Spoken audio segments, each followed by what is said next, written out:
এই যে খেজুরের রস, একদম গাছ থেকে সংগ্রহ করা খেজুরের রস দেখতে ঠিক এমন হয়।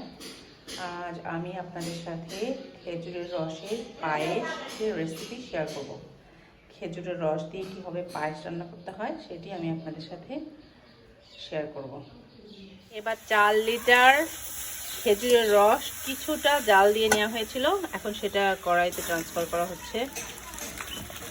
কড়াইতে নিয়ে এই কড়াইয়ে খেজুরের পায়েসটা করা হবে। এখন রসের মধ্যে দিয়ে দেওয়া হলো ধুয়ে রাখা পোলাওয়ের চাল। 4 লিটার রসের মধ্যে দিয়ে দেওয়া হলো 1 পোয়া পোলাওয়ের চাল। পোলাওয়ের চালটা ধুয়ে ভালোভাবে ধুয়ে তারপরে এই রসের মধ্যে যোগ করা হয়েছে।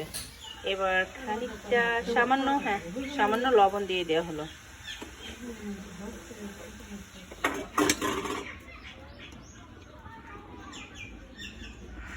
খেজুরের রসের পায়েস খুবই ইজি, শুধু চালটা ফুটে উঠলেই ডান। এখন চাল ফুটে ওঠা পর্যন্ত অপেক্ষা করতে হবে। রসের ভিতরে চাল ভালো করে ধুয়ে একসাথে মিশিয়ে রান্না করলেই খেজুরের রসের পায়েস তৈরি হয়ে যাবে।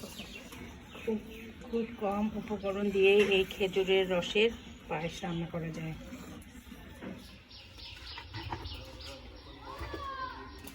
এখানেই ফুটে এসেছে, আর কিছুক্ষণ ফুটলেই হয়ে যাবে, তাই না?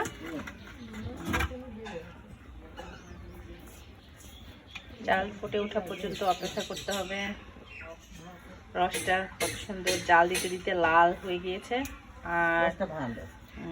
আর এখন চালটাও মোটামুটি অর্ধেক ফুটে গিয়েছে, আর কিছুক্ষণ জাল দিলেই তৈরি হয়ে যাবে পায়েস।